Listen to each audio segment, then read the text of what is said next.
On the last Sunday of July, a pleasant breeze wafted through the car window. Our family was heading to church as usual. In the back seat of our white BMW X5, my son Ethan was engrossed in a large book. Harry Potter again. Michael, my husband, peeked through the rearview mirror with a gentle smile. Looking forward to baseball practice this afternoon. Ethan looked up from his book with a shy smile. Yes. I want to try throwing that curve ball I practiced yesterday. That's right. Your curve ball has been improving quite a bit. Michael's voice was filled with pride. The coach was praising it too. As we drove through Greenwich, the spire of First Presbyterian Church came into view. The white building gleaming in the morning light had become our spiritual anchor as a landmark of this town. When we parked, my parents were waiting at the church entrance. My mother Patricia wore an elegant toile de Joie dress, while my father Robert was dressed in a navy Brooks Brothers suit. They both carried themselves with a sophistication that belied their age in their 60s. Good morning, Rachel. Mother reached out to embrace me, her Chanel perfume wafting in the air. Ethan, aren't you going to greet Grandma? Ethan quietly bowed his head, holding his book at his side. Good morning. Father silently patted Ethan's head. He was always like that, a man of few words. As someone who had built a construction company from scratch, he carried an air of dignity about him. Just then, a weathered Honda Civic pulled into the parking lot. My sister Linda hurriedly got out with her son Tyler. I'm so sorry we're late. Tyler. Mother's voice rose an octave. Come here to Grandma. Since Linda's divorce, Mother's doting on Tyler had become noticeably more intense. The divorce 2 years ago had shocked the entire family. Mother, in particular, seemed to take Linda's ex-husband's betrayal as her own failure. Tyler ran to Mother and was immediately embraced. Oh, my dear. This new shirt looks wonderful on you, Mother said while gently stroking Tyler's hair, then turned to Linda. I found this shirt at Nordstrom. I thought it would be perfect for Tyler. During the service, we sang hymns in the solemn atmosphere. Ethan sat with a serious expression, his Bible open, though his Harry Potter book lay discreetly beside it. Michael occasionally glanced at his son's profile with a smile. During coffee hour after the service, Fellowship Hall was filled with the aroma of warm coffee and gentle conversation. Mother kept offering homemade cookies to Tyler, showing a proud expression to the church ladies watching. My precious grandson has such a healthy appetite. Father was deep in conversation with his business associates. His church connections had been crucial to his company's success. He naturally became the center of attention in that circle. Meanwhile, Ethan sat quietly reading his book in a corner sofa. Occasionally, he would look up at the sound of Tyler's cheerful laughter. Mother passed by Ethan's side several times, without saying a word, just walking past.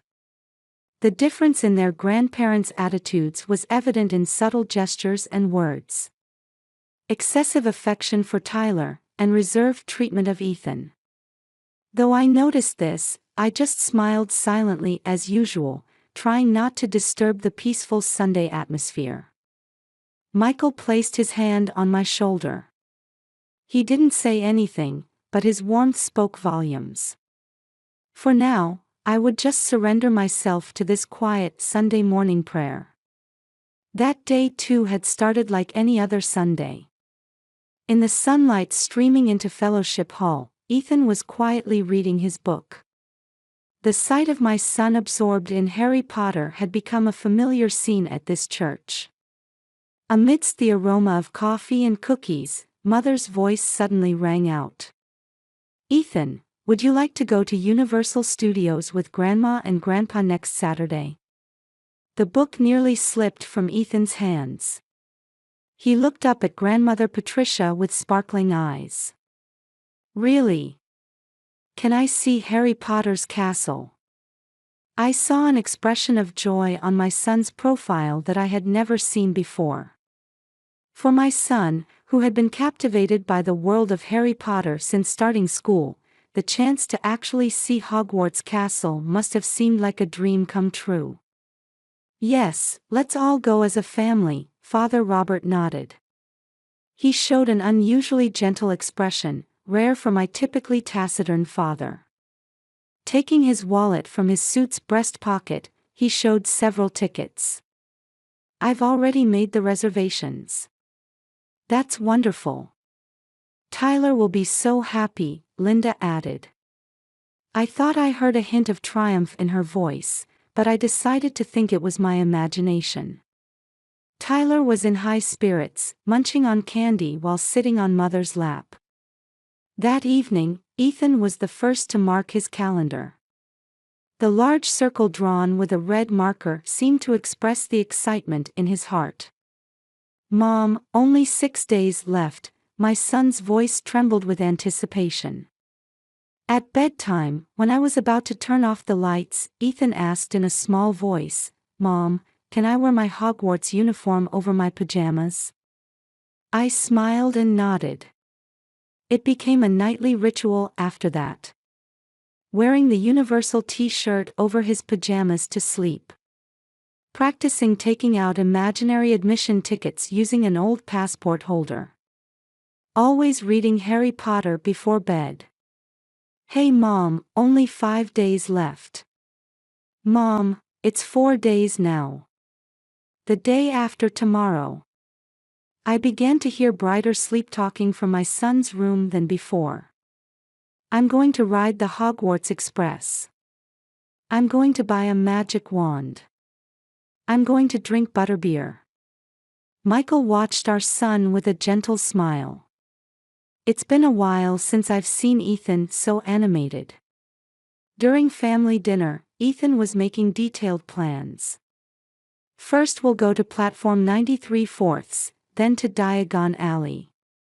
He enthusiastically shared his knowledge from the books about each location. His eyes were full of hope. The night before, Ethan seemed to have trouble falling asleep. He kept getting up to check his packed bags. Mom, make sure to wake me up tomorrow morning so I'm not late. Don't worry. Everything's ready, right? Yes. I packed my Harry Potter book in my bag too. I'm going to read it on the train. At midnight, I peeked into my son's room. Ethan seemed to be waking up several times from excitement. He was secretly reading Harry Potter by flashlight. Normally I would have scolded him, but I decided to pretend I hadn't seen it that night. Despite waking up several times during the night, he was still up at 6 a.m. Already dressed and waiting by the front door. There was still an hour until the meeting time of 7 a.m. His hair was neatly combed, wearing his favorite Hogwarts t-shirt. Ethan, it's still early. But I don't want to be late. What about breakfast? I'm too nervous to eat. After 7 a.m. passed, there was still no word from my parents. Ethan kept staring out the window. The usually quiet street felt unusually long today. The ticking of the clock's second hand seemed oddly loud.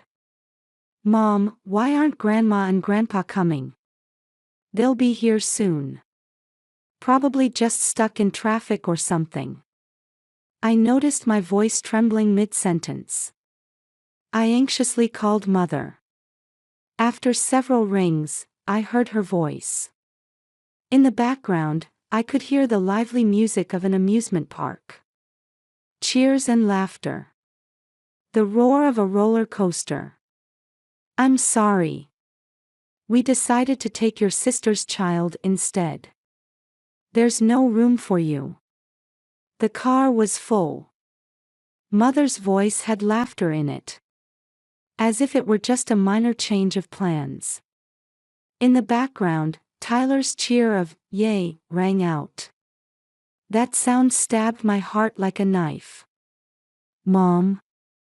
What do you mean?" My voice was shaking. "Like I said, we brought Tyler today. He's been so excited since this morning. He's just adorable." On the other end of the receiver, Tyler's cheerful voice continued. "We're going to Jurassic Park. Grandma, let's go there next." "But Ethan."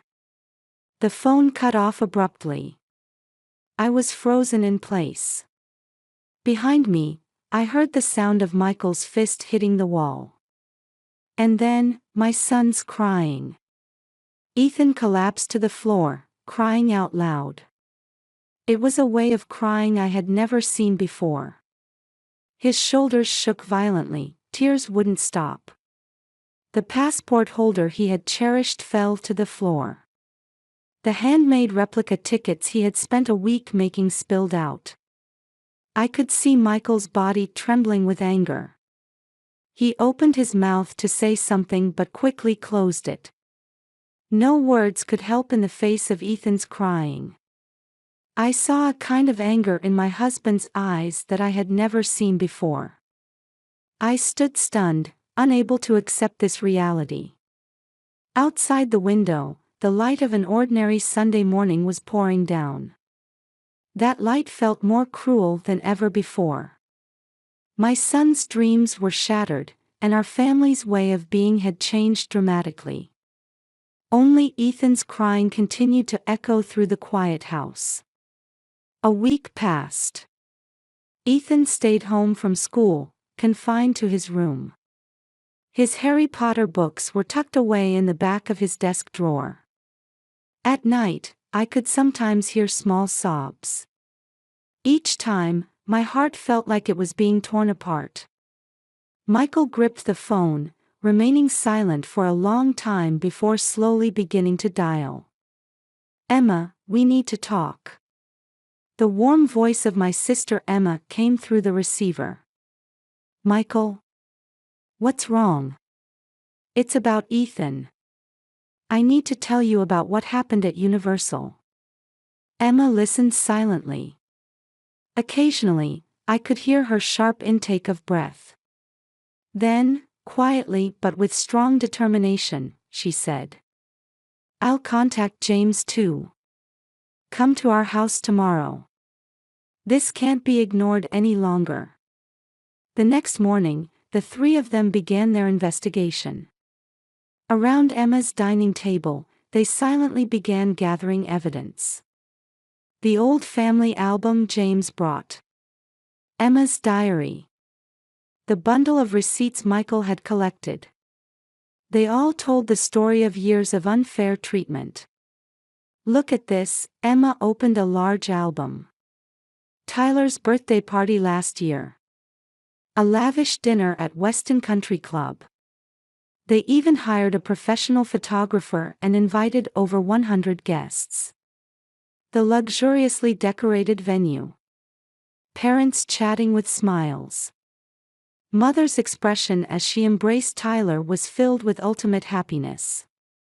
James continued, "Meanwhile, Ethan's birthday photos. He flipped through other albums one after another. There's not a single one. Completely erased from the records." My chest felt tight. Indeed, Mother had forgotten Ethan's birthday every year. Although she would hurriedly bring a card the next day, she never once celebrated with him. Emma opened an old diary. Those pages written in neat handwriting contained detailed records. "These are the Christmas present records. Last year, Tyler received the latest PlayStation 5 and designer brand clothes, totaling over $2,000. For Ethan, a stationery set, $29.99. The records went on endlessly. Mother paid for all of Tyler's extracurricular activities and sent him to an expensive private Sunday school. Monthly lesson fees were $800. Meanwhile, Ethan played on the local baseball team, and we paid for his uniform ourselves. It was the same with my children, Emma quietly confessed. Mother wouldn't even come to birthday parties. Said she was too busy. But she was driving Tyler to and from his lessons on the same day. James pulled out a letter from Sunday school teacher Mrs. Sarah Johnson. The teacher testified too. Mother always came to Tyler's parent observation days, taking photos from the front row. But for Ethan, she never came once, I continued. The evidence piled up. Photos, receipts, diaries, emails, testimonies. Everything told the story of our parents' discriminatory treatment. The cruel reality hidden behind a facade of affection. My children too, James clenched his fist. Look at the Christmas photos. Mountains of presents around Tyler. For the other grandchildren. Emma spread out a bundle of old bills. Mother sends Linda living expenses every month. Last month it was $5,000. But when Rachel asked for help with childcare, she refused, I remembered. When Ethan was just born, when I was exhausted from childcare, Mother had coldly said, "You should handle your own affairs." A week of investigation revealed the full truth. Mother's discrimination had started with small incidents and escalated over the years. After Tyler's birth, the tendency became decisive. And today, the entire family was gathered in Emma's living room. The afternoon sunlight streaming through the large windows illuminated the heavy atmosphere. The silence of the upscale residential area highlighted the tension in the room. Mother sat in her elegant dress, wearing her usual confident expression. Father sat deep in his leather sofa, silently staring at the floor. Linda anxiously held Tyler, occasionally sending pleading glances to Mother. Emma pulled out one decisive photograph. Last Christmas, Tyler was surrounded by mountains of presents, embraced by Mother. Next to them, Ethan stood alone, holding a small package. His eyes reflected an indescribable loneliness. "Mother, explain this." Emma's voice was quiet but filled with strong will. "Why do you treat the same grandchildren so differently?" Mother glanced at the photo and elegantly shrugged. "What's wrong with that? Linda's family needs support.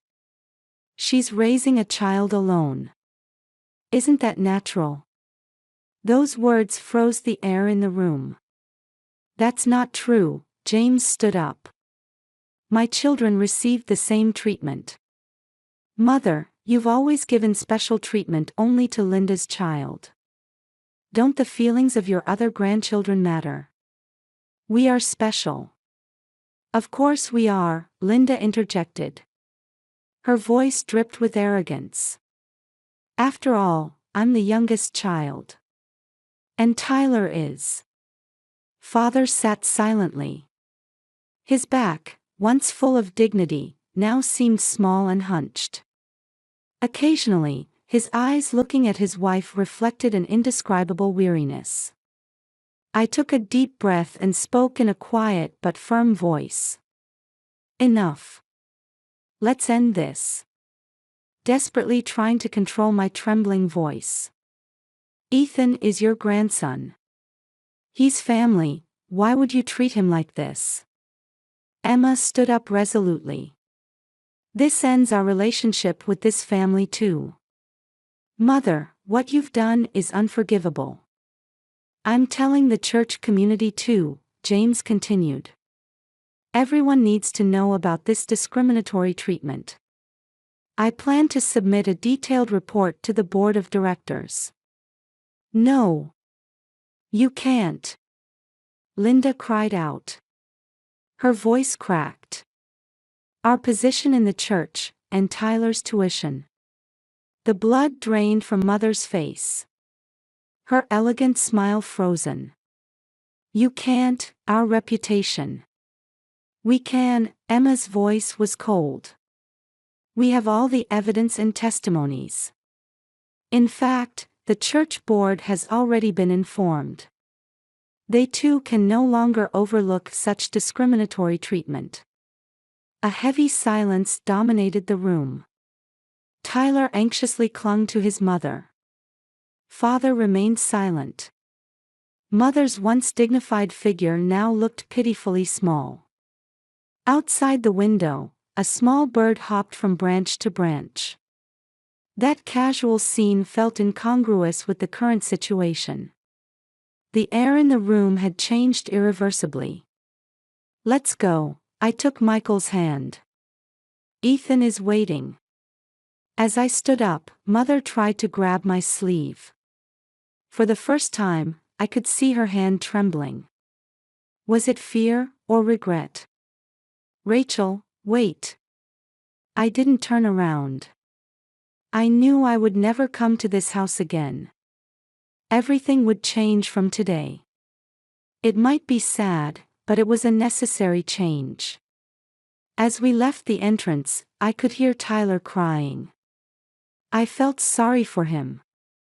He too was a victim of the adults' distorted love. He wasn't to blame. He had just been instilled with twisted values under his grandmother's abnormal affection. After getting in the car, Michael silently held my hand. At his warmth, tears I had been holding back for years spilled out. Was it really this easy for family bonds to break? But this wasn't the end. It was a new beginning. For Ethan's sake, we had to look forward. 2 weeks after the family meeting, on a Sunday, Mother, dressed in her Chanel tweed suit as usual, entered the ladies' auxiliary room with her head held high. However, there were no warm conversations or friendly smiles waiting for her. 9 a.m., the ladies' auxiliary monthly meeting.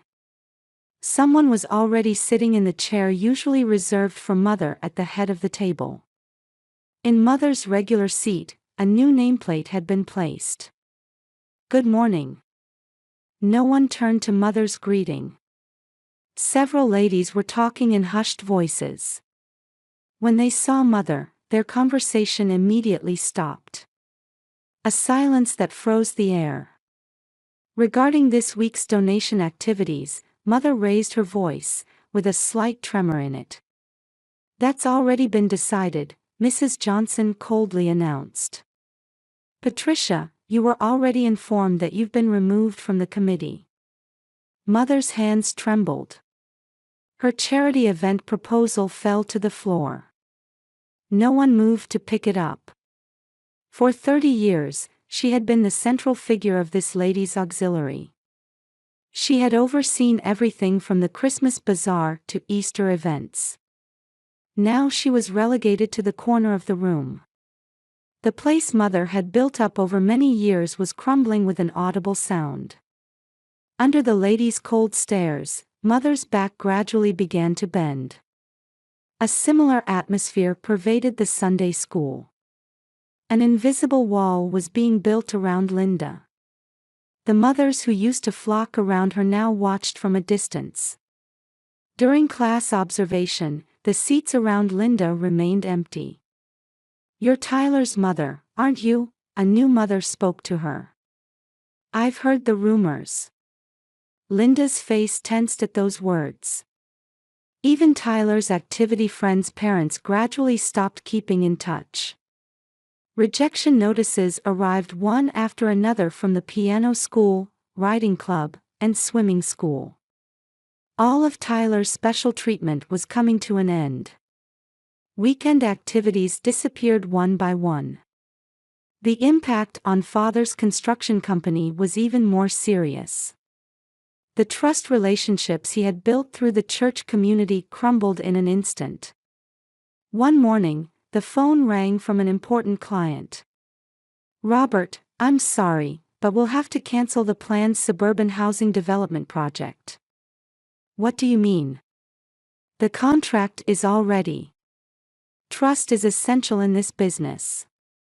Now that discriminatory treatment of children has been proven, we cannot continue doing business with your company. The cancellation notices continued after that. 2 cases, 5 cases, 10 cases. The company's sales plummeted rapidly. A stack of cancelled contracts piled up on father's desk. President, at this rate. The accounting manager reported worriedly. I know, father's voice was exhausted. Even the employees' gazes grew colder day by day. There was no longer the same respect when passing in the hallway. An anxious atmosphere pervaded the office as payday approached. And inevitably, support for Linda could no longer continue. One night, Mother answered the phone with trembling hands. I'm sorry, Linda, Mother's voice shook. This month's living expenses. What? What do you mean? You promised. Linda's voice cracked. The company's situation. What are we supposed to do? Tyler's tuition. His activities. You promised, didn't you? You said you'd take care of us. On the other end of the phone, Linda's crying could be heard. Tyler's voice too. Mom, what's wrong? Unable to continue their life in the upscale neighborhood, Linda was forced to move to a suburban apartment. Tyler had to transfer to public school and quit all his extracurricular activities. On moving day, Linda was packing her belongings through tears. Designer clothes and bags were sold to pawn shops. Only the bare necessities remained. But Mom, what about my piano? Tyler asked anxiously. I'm sorry, Tyler. We have to make do without it for now. What about swimming? My friends? Linda couldn't answer. She just continued silently packing boxes. Life in the new environment was harsher than imagined. Tyler couldn't adjust to public school life and often spent break times alone. It became clear that his previous special treatment had actually hindered his social development. Mother's house no longer had its former vitality. No one came to visit anymore. The phone didn't ring. Weekend tea parties were no longer held. Expensive china sets were stored away in the cabinet, and the once well-maintained garden gradually grew wild. No one comes anymore, Mother peered through a gap in the curtains. Everyone is avoiding us. The houseplants in the living room died one by one. Mother often forgot to water them. Father silently spread his newspaper. But his hands trembled slightly. Job listings in the classified section were marked, and unpaid bills piled up on his desk. Linda's cell phone no longer rang. Messages from former friends ceased. Social media likes disappeared, and birthday celebration comments stopped coming. Her Instagram account hadn't been updated since her last photo at a luxury restaurant. Mom, no one talks to me at school. After school, Tyler complained to Linda. This reality must have been hard to accept for him, who had grown up with special treatment. The teacher doesn't call on me. I'm alone during break time. Everyone avoids me. It was as if he was now experiencing the loneliness he had once inflicted on others. At church, they were rarely seen anymore. On Sunday mornings, they would hurry through the corridors they once proudly walked, avoiding people's gazes. Their voices singing hymns and words of prayer sounded somehow hollow. Mother's figure sitting at the back of the rows looked like a different person. Her makeup grew lighter, her clothes more modest. Her former dignity had faded, replaced by deep fatigue.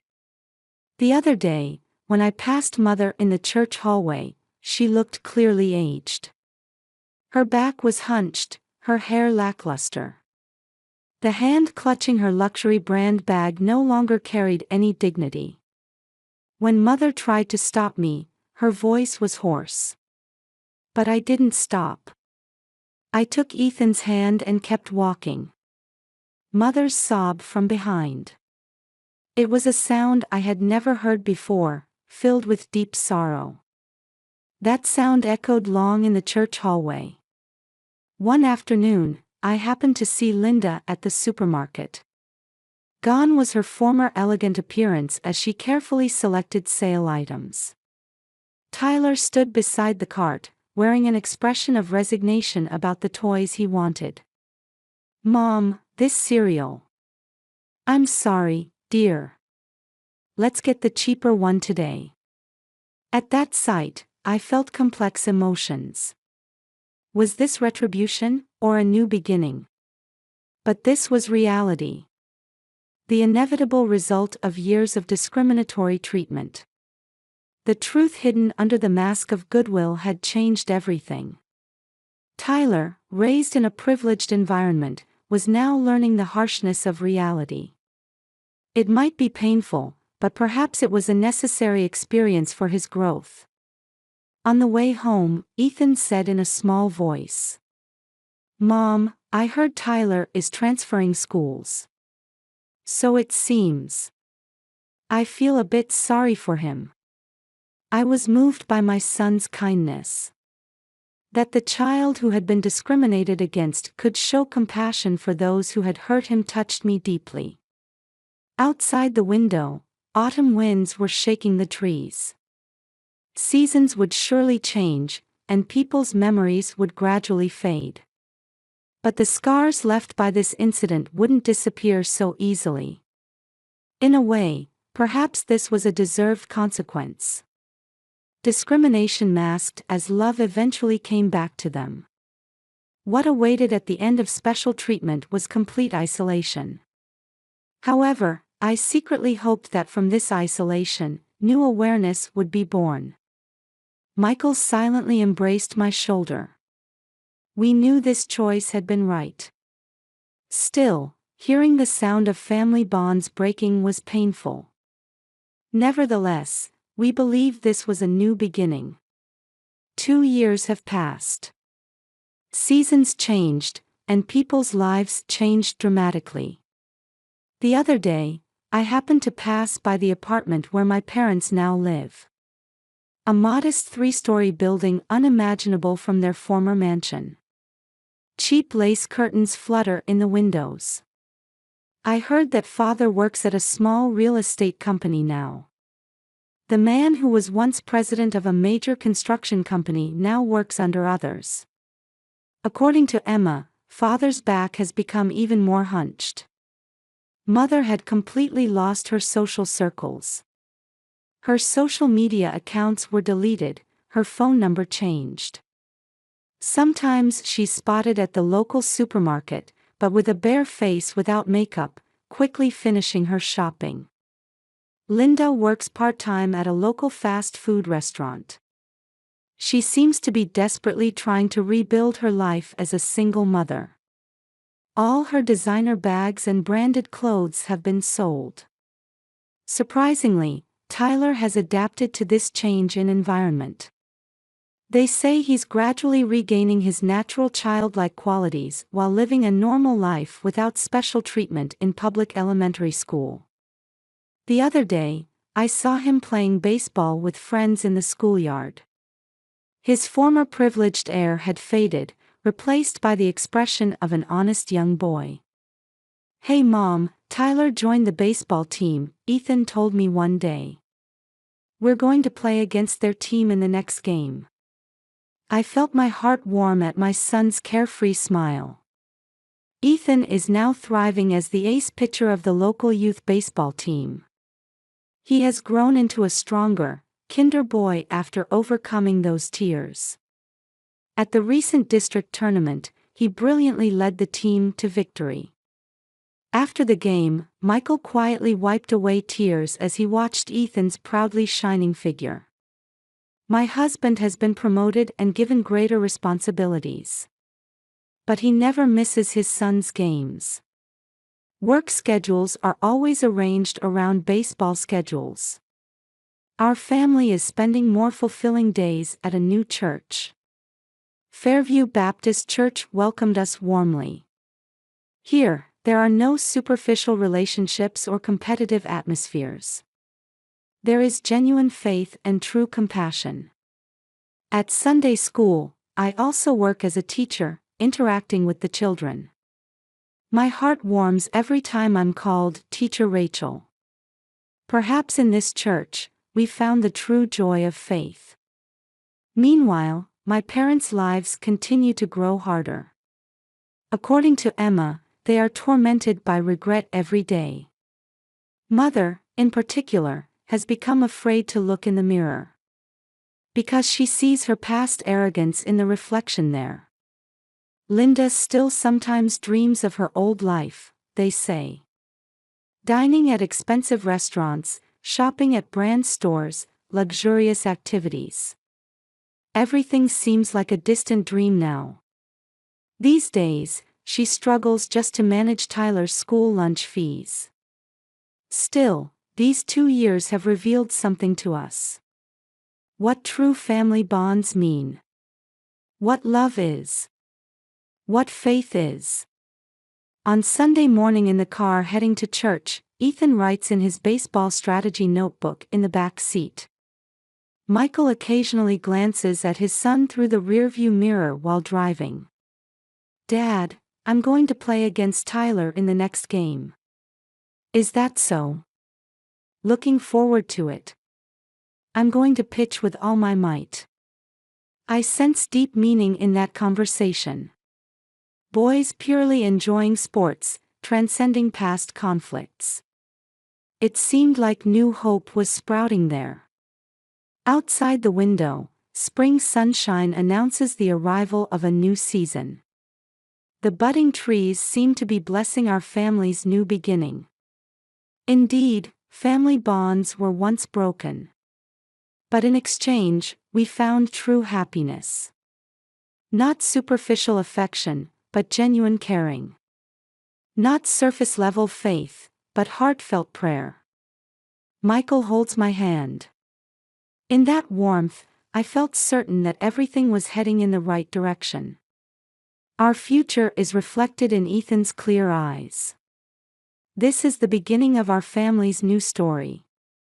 The beginning of an honest journey based on true love.